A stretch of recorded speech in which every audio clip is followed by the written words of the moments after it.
Salam əziz izləyicilər. Bugünkü dərsimiz 5-ci sinif Azərbaycan dili 2-ci hissədəndir. Səhifə 25. Üçün A bəndi. A bəndində deyir, bəzən insan çətin məqsədə çatmaq üçün bütün iradə və əzmini səfərbər edir, lakin yenə də uğur əldə edə bilmir. Belə insanla qarşılaşsaydınız, ona nə deyərdiniz? Əlbəttə, hər insanın həyatda davam etmə şəkli, həyatda davranış şəkli eyni olmur. Çünki elə insanlar var ki, ilk uğursuzluqda ruhdan düşür, həvəsdən düşür. Elə insanlar da var ki, dəfələrlə uğursuzluğa düçar olsalar da, yenə də həyata davam eləyir, yenə də səbirlə, iradə ilə öz məqsədlərinə çatırlar. Əlbəttə, belə insanla qarşılaşsaydım, ona deyərdim ki, heç vaxt ruhdan düşmə, heç vaxt ümidini itirmə, cəhd eləməkdən qorxma, təkrar cəhd et.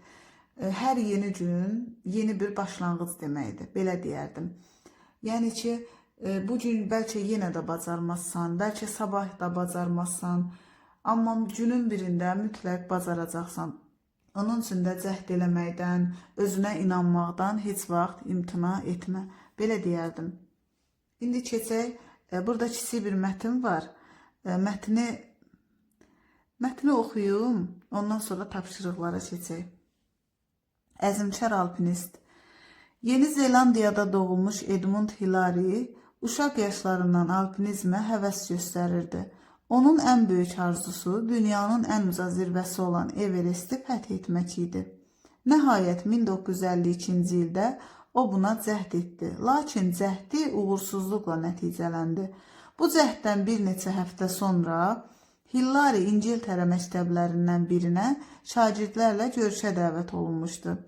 Bu görüşü zamanı Hillary şagirdlərə demişdi: "Mənə qalib gəldiyi üçün Everest gözümdə böyüdü, amma o da bir şeyi yaxşı yadında saxlamalıdır. İndi içimdəki əzm daha da artıb. Heç bir məğlubiyyət məni hədəfimdən yayındıra bilməz." Sonra əzmkar alpinist Everest dağının məktəb divarından asılmış şəklinə baxaraq ona meydan oxumuşdu. "Ey Everest, mənə ilk cəhdimdə qalib gəldin. Amma səninlə mübarizəm bitməyib. Gözlə məni, yenə gələcəyəm və bu dəfə sən ayaqlarımın altında olacaqsan." Bu çıxışından bir il sonra 1953-cü il mayın 29-u saat 11:15-də Edmund Hillary indiyə kimi zirvəsini heç kimin görmədiyi Everestin ən uca nöqtəsində dayanmışdı. Keçək tapşırıqlara. B bəndində deyir, sizcə niyə Everesti fəth etmək Edmund Hillary üçün belə vacib idi? Mətnə əsasən mətndə gördük ki, ilk cəhdi uğursuzluqla nəticələnmişdi, amma o buna baxmayaraq həvəsdən düşmür, yenə də cəhd eləyir və bu dəfə bacarır. Təbii ki, özünə inamın bərpa eləmək üçün, öz güvənini artırmaq üçün, bir var həvəsdən düşsəydi, o zəif xarakterinin göstəricisi olacaqdı. Amma mətnə əsasən deyə bilərik ki, Hillary güclü xarakter idi və düzdür, ilk cəhdi uğursuzluqla nəticələnsə də, amma ikinci cəhdində o bacardı. Təbii ki, özünə inamın bərpa eləmək üçün vacib idi. C bəndində deyir, alpinizm idman növü, onun çətinlikləri və təhlükələri haqqında bildiklərinizi danışın. Bu tapşırığı yazmaq üçün internet vasitələrindən istifadə edə bilərsiniz. Kifayət qədər məlumat var. Ona görə də kiçik bir məlumat verəcəm. Alpinizm sözünün mənşəyi ilə bağlı.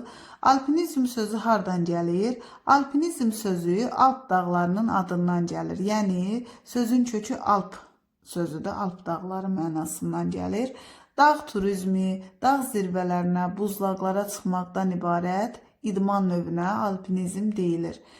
Və mənşəyi də belə yaranıb ki, 18-19-cu əsrlərdə 2 nəfər İsveçrəli Alp dağlarında bir zirvəni fəth edib. Həmin vaxtdan da uca zirvələrə qalxmağı alpinizm adlandırıblar. Bundan sonraki məlumatları da internet vasitəsilə tapa bilərsiniz. C bəndinə baxaq. Yeni zirvələri fəth etmək ifadəsinin məcazi mənasını izah edin. Həqiqi mənası o deməkdir ki, yəni ki, hər hansısa bir dağ zirvəsini fəth eləmək, məsələn, Everesti fəth etmək. Bu özü həqiqi mənadır. Məcazi mənası isə uğur qazanmaq, inkişaf etmək, nə bilim, hər hansısa bir şeyi bacarmaq, öhdəsindən gəlmək mənasında işlənə bilər. Daha sonra deyir, sizin qarşınızda yeni zirvələr varmı? Bu tamamilə məqsəd deməkdir. Yəni ki, deyir ki, sizin nə məqsədiniz var? Hansı məqsədlərə çatmağı planlaşdırırsınız? Bunu soruşur sizdən. Ona görə də bu sual tamamilə fərdi sualdır. İndi keçirik dinləmə mətninə. Dinləmədə nədən bəhs olunur? Qoy kiçik bir izah verim. Dinləmədə Everest dağından, dünyanın ən uca zirvəsi olan Everest dağı, onun hündürlüyündən, neçə metr olduğundan, hündürlüyünün neçə metr olmağından, harada yerləşməsindən, hansı alpinistlər tərəfindən fəth edilməsindən və s. bəhs edir. İndi keçək tapşırığa. Dinləmə mətnin qulaq asıb, ondan sonra gəlin bu tapşırığı yazmağa. Birinci, demək tapşırığa baxaq. Birinci sual.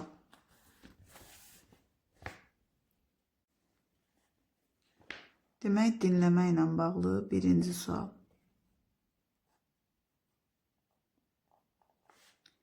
Demək, bu oldu üçün D bəndi.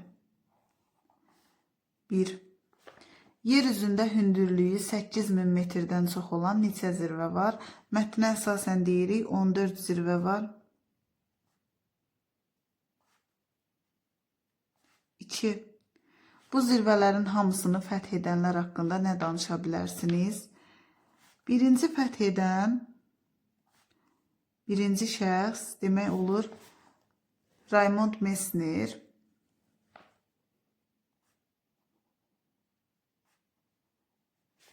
Raymond Messner neynir? Demək, o hətta oksigen balonundan istifadə etmədən 14 zirvənin 14-ündə fəth eləyir. Oksigen balonsuz.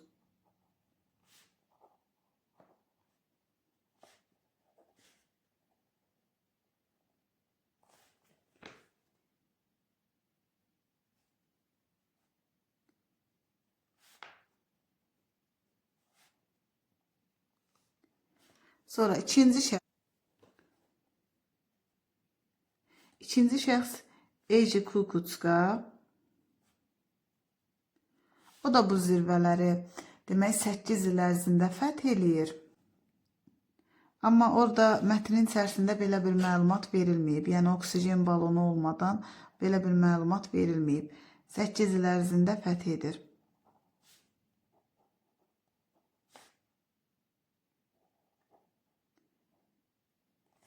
Demək, 1987-ci ildən başlayır.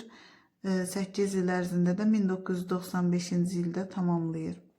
Ondan sonra üçüncü şəxs gəlir. Üçüncü şəxs demək, o da 1995-ci ildə Erhard Loreton. Mətndə bir neçə şəxsin adı çəkilir. Demək, o da Messner kimi oksigen balonu olmadan fəth eləyir. Bu 14 zirvədən söhbət gedir.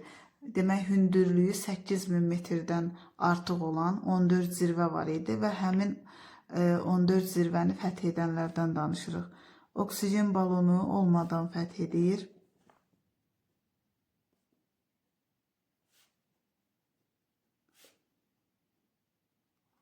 Mətnin içərisində başqa birinin adı çəkilir. Demək, mətnin içərisində hətta 4-cü şəxsin də adı çəkilir. Bu Furbatashi idi. 1998-2011-ci illərdə həmin bu 14 zirvə ki var, hansı ki hündürlüyü 8000 metrdən çoxdur. Həmin zirvələri nə az, nə çox, düz 30 dəfə fəth eləyib.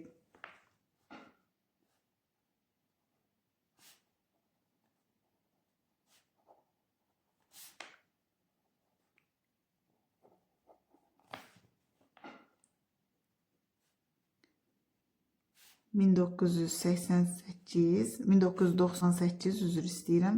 Bir də 2011-ci illərdə. İndi baxaq digər suala. Alpinistlər oksigen balonundan nə məqsədlə istifadə edirdilər? Mətnin içərisində belə deyilir ki, yuxarı zirvəyə doğru qalxdıqca yüksək məsafələrdə oksigen azalır. Ona görə də oksigen balonundan istifadə edirdilər. Demək, bu məqsədlə istifadə edirdi. Everest zirvəsi harada yerləşir? Everest zirvəsi Himalay dağlarında Çin-Nepal sərhədində yerləşir. Bunların hamısının mətnində cavabı var. Deməli, bu üçüncü sualda oksigen balonundan nə məqsədlə istifadə edirdilər? Demək, yüksəkliyə qalxdıqca, zirvəyə qalxdıqca havada oksigen azalır. Ona görə də oksigen balonundan istifadə edirdilər. Bu sualın cavabı budur. Dördüncü sualın cavabı isə Everest harda yerləşir? Himalay dağlarında. Daha dəqiq deyə bilərik ki, Çin-Nepal sərhədində yerləşir.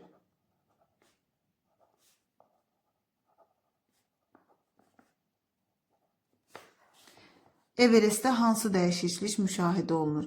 Mətnin içərisində bir abzasda belə bir məlumat qeyd olunmuşdu ki, 2015-ci ildə zəlzələ baş verir və həmin zəlzələdən sonra Everestin hündürlüyü 1 metrə qədər yüksəlib.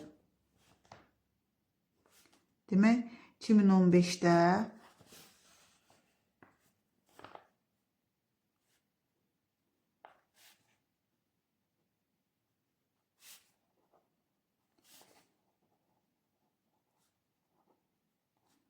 Everestin hündürlüyü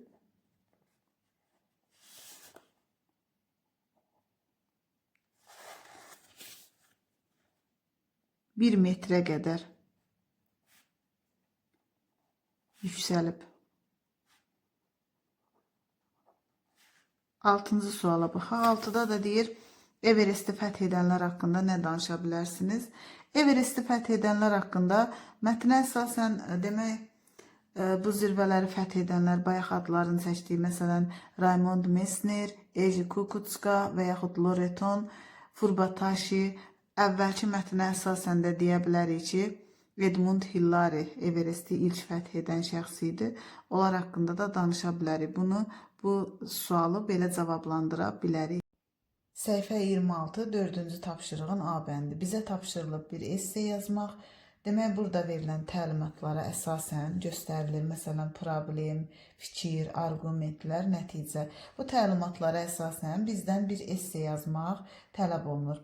Mən vaxt getməsin deyə bir esse nümunəsi yazmışam. Çünki biraz uzundur və vaxtımızı çox alacaqdır deyə əvvəlcədən esse nümunəsi yazmışam. Siz videonu dayandırıb bu yazdıqlarım haqqında qeydlərinizi götürə bilərsiniz. Demək, düzdür, mən nümunə kimi bir esse yazmışam, amma siz birə-bir bunu götürməyə də bilərsiniz. Bu sadəcə çətinlik çəkənlər üçündür. Əgər sizin öz fikirləriniz bəlkə daha yaxşıdır mənim yazdığım fikirlərdən, təbii ki, öz fikirlərinizi də qeyd eləyə bilərsiniz. Keçək digər tapşırıqlara. Deməli, ismin şəxsə görə dəyişməsi qaydası səhifə 27. Şəxsə görə dəyişməni səhifəmdə paylaşmışam. Oradan da istifadə eləyə bilərsiniz. Əgər çətinlik çəkirsinizsə bu qaydanı başa düşməkdə həmin o qaydaya baxa da bilərsiniz. 5-in A bəndinə baxırıq. Deyir ki, nöqtələrin yerinə uyğun şəxs çəkiliciləri artırıb yazın. Tapşırığın nömrəsini qeyd edək. Mən qısa-qısa yazıram, cümlələri köçürtməyəcəm. Ona görə də siz cümlələri yazanda nümunəni bütöv şəkildə yazın. Yəni cümləni necə varsa o qaydada yazın. Məsələn, müəllimin dediyinə görə biz yaxşı şagirdlər, biz sözü olduğuna görə burada birinci şəxsin cəmindən söhbət gedir. Ona görə də burada şagirdlərik sözün, demək burada şagirdlərik olacaq. Mən cümləni bütöv şəkildə yazmıram, çox vaxt getməsin deyə. Siz amma cümləni bütöv şəkildə köçürərsiniz. İkinci cümlə. Sən çox təcrübəli həkim. Burada sən sözü olduğuna görə ikinci şəxsin təkidir. Demək, burada da biz həkim sözünün sonuna sən şəxs şəkilçisini əlavə edirik. Sən çox təcrübəli həkimsən. Üçüncü cümlə. Siz məsuliyyətli işçisiniz.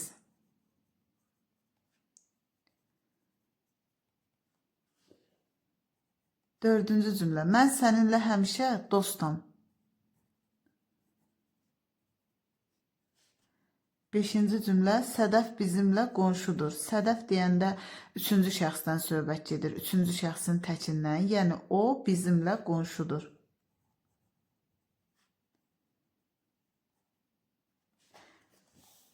Yadda saxla bölməsində də ismin şəxsə aid olan şəkilçiləri verilib, nümunə verilib. Bu hissəni də evdə öyrənirsiniz. Keçək B bəndinə. Demək, 5-in B bəndi altından xətt çəkilmiş sözlərin hansı şəxsə aid olduğunu müəyyən edin. Yadda saxlayın ki, 3 dənə şəxs var. Demək, 1-ci şəxs, 2-ci şəxs, 3-cü şəxs və onların təki və cəmi var. Bu da eləyir 6. Demək, həm 1-ci şəxsin təki var, cəmi var. 2-ci şəxsin təki var, cəmi var. 3-cü şəxsin təki var, cəmi var. Bəzən uşaqlara deyəndə neçə şəxs var, deyir 6 şəxs.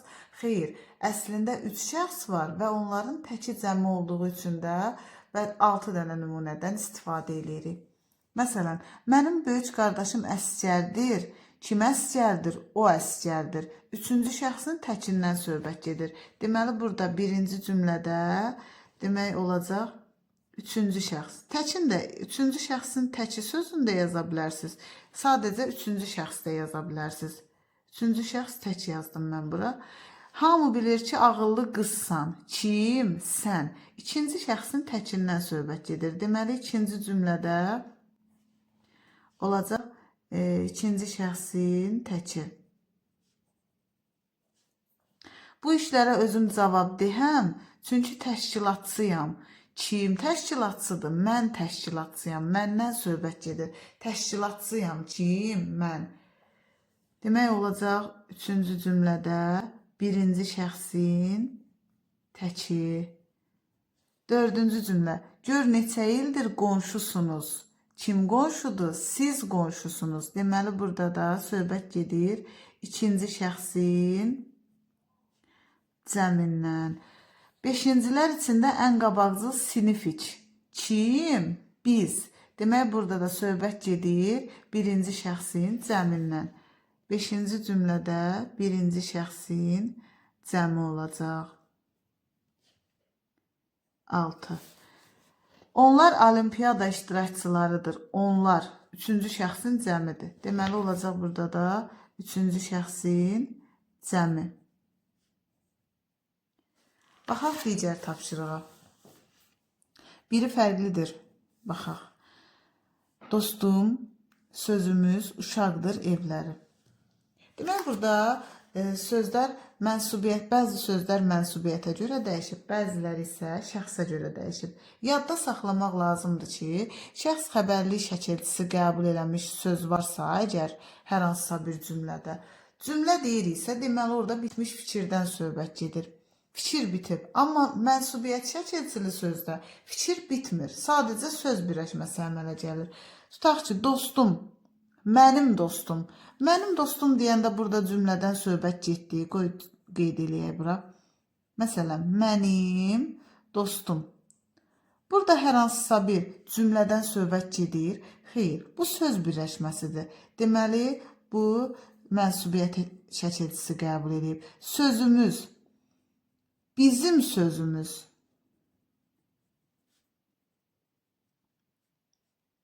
Yenə də burada fikir bitmişliyindən söhbət gedir. Imız, demək, 1-ci şəxsin cəminin mənsubiyyət şəkilçisidir. Deməli, burada da mənsubiyyətə görə dəyişib. Uşaqdır. Dır üstü 4 şəkilçisi hansı şəxsə aid idi? 3-cü şəxsin təkinə aid idi və şəxs xəbərli şəkilçisi idi. Yəni, o uşaqdır. Artıq burada bitmiş fikirdən söhbət gedir. Cümlə var çünki. Evləri, onların evləri. Bu da mənsubiyyətə görə dəyişib. Bu da şəxs xəbərli şəkilçisi deyil. Deməli, mənim dostum, bizim sözümüz, onların evləri deyəndə burada mənsubiyyətə görə dəyişib. Amma uşaqdır sözü şəxsə görə dəyişib. Deməli, burada fərqli cavab olacaq. Uşaqdır sözü. Demək, birdə oldu C. 5-ci C bəndində 1-ci testdə oldu C bəndi. İndi keçək 2-ciyə. Məktubdur. Rəssamsınız, bacıyam məqsədiniz. O məktubdur. Yenə də şəxs xəbərlik şəkilçisi var. Dırdirdir burada görürsünüz. Rəssamsınız, siz rəssamsınız. Bacıyam, mən bacıyam. Məqsədiniz sizin məqsədiniz.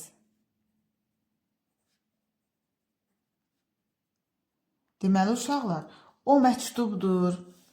Siz rəssamsınız, mən bacıyam deyəndə cümlə bitib. Burada fikir bitib. Artıq burada intonasiya bitkinliyi var, fikir bitkinliyi var. Deməli bunlar üçü oldu cümlə.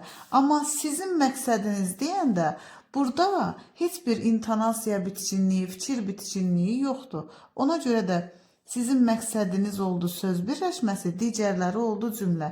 Məqsədiniz deyəndə buradakı iniz mənsubiyyət şəkilçisidir.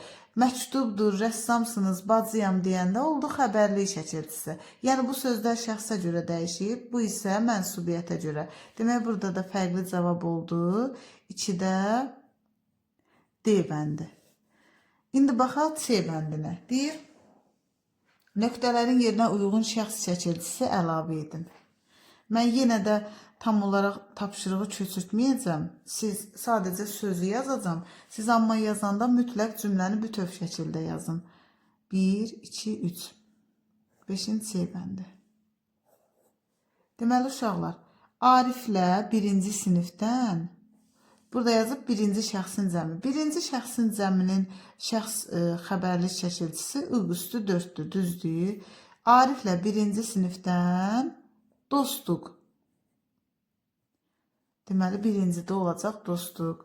Həqiqətən də bu uğura layiq. İkinci şəxsin cəmi. İkinci şəxsin cəmi oldu. Sınız üstü 4. Həqiqətən də bu uğura layiqsiniz. Layiqsiniz. Üçüncü deyir ki, məlum oldu ki, İlxanın bacısı üçüncü şəxsin təki. Üçüncü şəxsin təkində də olacaq dır üstü 4. Məlum oldu ki, İlxanın bacısıdır. Bu qədər.